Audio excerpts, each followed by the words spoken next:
வணக்கம். இன்னைக்கு நாம நம்ம மூளையோட ஆரோக்கியத்தை பத்தி கொஞ்சம் விரிவா பேச போறோம். ஆமா, அது நம்ம ஒட்டுமொத்த நல்லா இருக்கிறதுக்கும் நம்ம சந்தோஷத்துக்கும் எவ்வளவு முக்கியம்னு பார்க்கலாம். Doctor Daniel Amen, J Shetty இவங்களோட ஒரு உரையாடல்ல இருந்து சில முக்கியமான விஷயங்களை நாம எடுத்திருக்கோம். நம்ம நோக்கம் என்னன்னா, உங்க மூளைய இன்னும் நல்லா பாத்துக்கிறதுக்கும் நீங்க இன்னும் சந்தோஷமா உணர்றதுக்கும் சில வழிகளை சொல்றதுதான். ஆமா, பிராக்டிக்கலான வழிகள். முக்கியமா நீங்க புரிஞ்சுக்க வேண்டியது, உங்க மூளையோட செயல்பாடு தான் உங்க மனசை உருவாக்குது. அது சரியில்லைன்னா மனசும் சரியா இருக்காது. இது ரொம்ப ரொம்ப முக்கியமான பாயிண்ட். சரி, அப்போ ஏன் இந்த மூளை ஆரோக்கியம் இவ்வளவு கவனத்துக்குரியது? யோசிச்சு பாருங்க, உங்க மூளைக்குள்ள ஒவ்வொரு செகண்டும் எவ்வளவோ விஷயங்கள் நடக்குது. ரசாயன மாற்றங்கள், மின் செயல்பாடுகள். சரி. இதுதான் உங்க எண்ணங்கள், உங்க உணர்வுகள், நீங்க எடுக்கிற முடிவுகள் எல்லாத்தையும் தீர்மானிக்குது. ஓஹோ, அதனால மூளை சரியா வேலை செய்யலன்னு வச்சுக்கோங்களேன், மனசும் பாதிக்கப்படும். இப்போ அல்சைமர் நோய் எடுத்துக்கிட்டா ஆமா, அது தெரியும். மூளை கொஞ்சம் கொஞ்சமா பாதிப்படையும் போது நினைவுகள் போகுது, அவங்க குணமே மாறிடுது இல்லையா? ஆமா, ஆமா. அதனால மூளைய பாத்துக்கிட்டா மனச பாத்துக்கிற மாதிரி. புரியுது, புரியுது. ஆனா நம்மள அறியாமலேயே நம்ம மூளைய பாதிக்கிற சில விஷயங்கள் இருக்குமா? நம்ம தினமும் செய்யற தப்புகள் மாதிரி. நிச்சயமா இருக்கு. பாதிப்புகள் பிறக்கறதுக்கு முன்னாடியே கூட ஆரம்பிக்கலாம். அப்படியா? ஆமா, ஒரு உதாரணம் சொல்றாங்க பாருங்க. சில இடங்கள்ல கஞ்சா சட்டப்பூர்வமாக்கினதுக்கு அப்புறம் பிறந்த குழந்தைங்களுக்கிட்ட அதோட தாக்கம் நினைச்சு பார்க்க முடியாத அளவுக்கு 1700% அதிகமா இருக்குன்னு சொல்றாங்க. அடையப்பா, 1700%? ஆமா, இது தவிர நம்ம சாதாரணமா சாப்பிடுற உணவு இருக்குல்ல, அந்த ஸ்டாண்டர்ட் அமெரிக்கன் டயட்னு சொல்றது. சரி. அதாவது நிறைய சர்க்கரை, பதப்படுத்தப்பட்ட கொழுப்பு, நார்ச்சத்து கம்மியா இருக்கிற சாப்பாடு. ம்.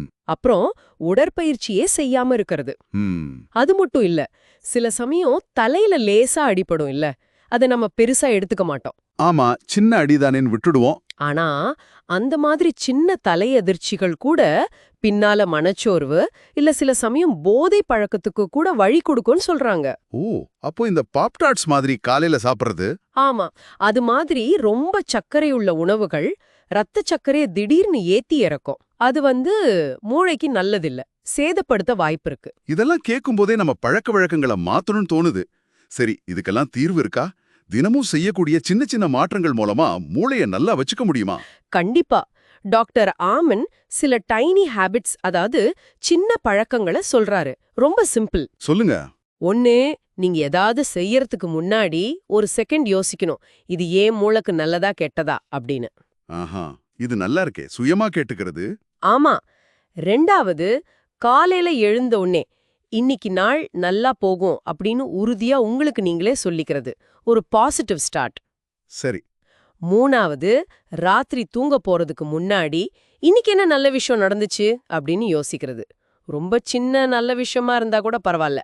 ஓ, இது எதுக்கு? நம்ம மூளை இயல்பாவே கொஞ்சம் நெகட்டிவா யோசிக்கும். இத செய்யும் போது அந்த கவனத்தை மாத்தி நல்லது மேல திருப்புறோம். இது பாசிட்டிவ் திங்கிங் மாதிரி சொல்றீங்களா? சும்மா எல்லாம் நல்லதுன்னு நினைக்கிறது? இல்ல, அது இல்ல. டாக்டர் ஆமன் இத ஆக்யூரேட் திங்கிங், அதாவது துல்லியமான சிந்தனைன்னு சொல்றாரு. துல்லியமான சிந்தனையா? ஆமா, சும்மா கண் மூடித்தனமா பாசிட்டிவா இருக்கிறத விட உண்மைய தேடணும். ஒரு கெட்ட எண்ணம் மனசுல வந்தா உடனே அதை நம்பாம, இது நிஜமா அப்படின்னு கேட்கணும். சரி, சரி. பல சமயம் பாத்தீங்கன்னா நம்ம கவலைக்கும் பயத்துக்கும் நிஜமான காரணம் இருக்காது. அதனால உண்மையை தெரிஞ்சுக்கிறது முக்கியம். புரியுது. நீங்க சொன்ன இந்த பழக்கங்கள்லாம் மூளைக்குள்ள இருக்கிற கெமிஸ்ட்ரிய மாத்தும் தோணுது. அந்த வகையில டோபமைன் பத்தியும் பேசினாங்க இல்லையா?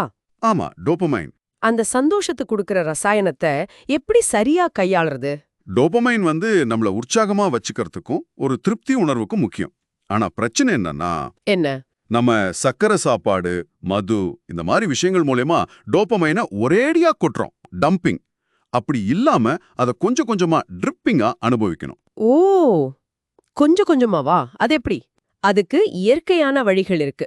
சூரிய ஒளி படுறது, இயற்கையில நேரம் செலவழிக்கிறது, அப்புறம் ஒமேகா 3, குறிப்பா EPA, DHA இருக்கிற மீன் எண்ணெய் மாதிரி. சரி. குங்குமப்பூ கூட மனநிலைக்கு நல்லதுன்னு சொல்றாங்க. தியானைன் அப்படின்னு ஒன்னு இருக்கு.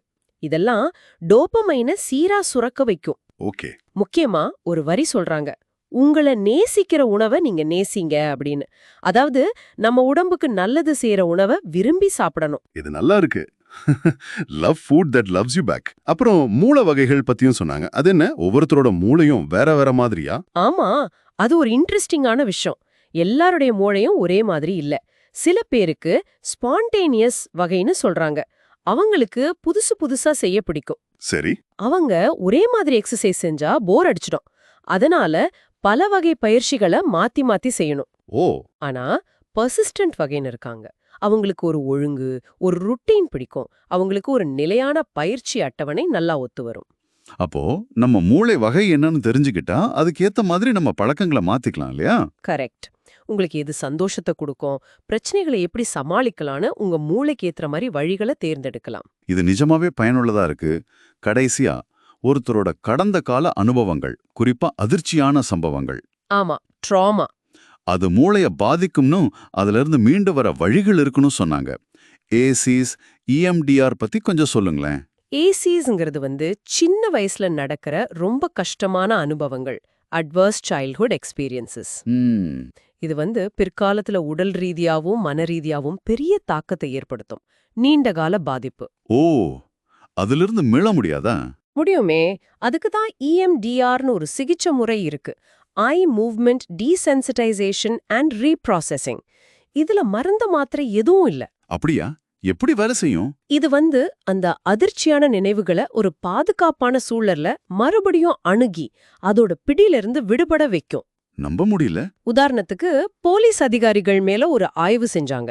EMDR சிகிச்சை எடுத்ததுக்கு அப்புறம் அவங்களோட மன அழுத்தம் குறைஞ்சு வேலையில நல்லா செயல்பட்டாங்கன்னு கண்டுபிடிச்சாங்க. கேட்கவே ஆச்சரியமா இருக்கு. அப்போ அதிர்ச்சிகள் இருந்தும் மீண்டு வர முடியும். நிச்சயமா முடியும். இன்னைக்கு நம்ம பேசுனதுல இருந்து மூளை ஆரோக்கியங்கிறது நம்ம சாப்பாடு, பழக்க வழக்கம், யோசிக்கிற விதம் எல்லாத்தோடையும் சம்பந்தப்பட்டதுன்னு நல்லா புரியுது. ஆமா, சின்ன சின்ன மாற்றங்கள் கூட பெரிய வித்தியாசத்தை ஏற்படுத்தணும் தெரியுது. கண்டிப்பா. உங்க மூளை நீங்க செய்ற எல்லாத்துலயும் பங்கு வகிக்குது. அத மறக்காதீங்க. சரி. இப்ப இந்த விஷயங்கள்லாம் கேட்டதுக்கு அப்புறம் நீங்க யோசிச்சு பாருங்க.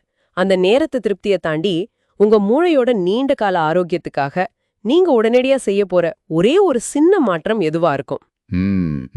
நல்ல கேள்வி. அந்த ஒரு மாற்றத்தை தேர்ந்தெடுத்து செய்ய ஆரம்பிக்கிறது தான் உண்மையான முன்னேற்றத்துக்கான முதல் படி. அதை யோசிச்சு பாருங்க.